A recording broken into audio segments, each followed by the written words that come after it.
पहा मुलांनो, स्पर्धा परीक्षेला असाही प्रश्न विचारतात. एका संख्येत 3/4 मिळवले असता त्यांची बेरीज 4/3 येते, तर ती संख्या कोणती?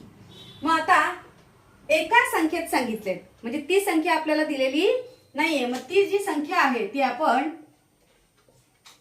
x मानू.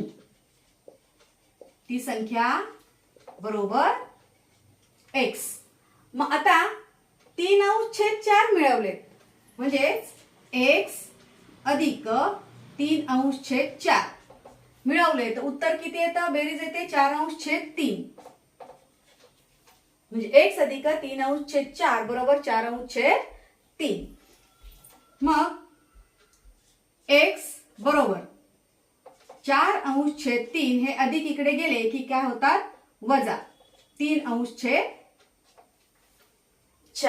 आता आपल्याला याचा जे छेद आहे तो समान करायचा आहे. मग तो तिरकस गुणाकाराने आपण करूया. पहिले तिरकस गुणाकार करू. 4 चोक 16 वजा 3 त्रिक 9 आणि 3 चोक 12. मग आता 16 मधून 9 गेले.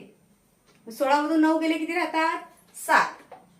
7 आणि खाली छेद 12 म्हणजेच एका संख्येत 3/4 मिळवले असता त्यांची बेरीज 4/3 येते, तर ती संख्या कोणती येईल?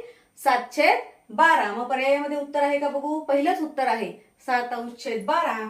हे आपलं बरोबर उत्तर आहे. आलं लक्षात कसं काढायचं?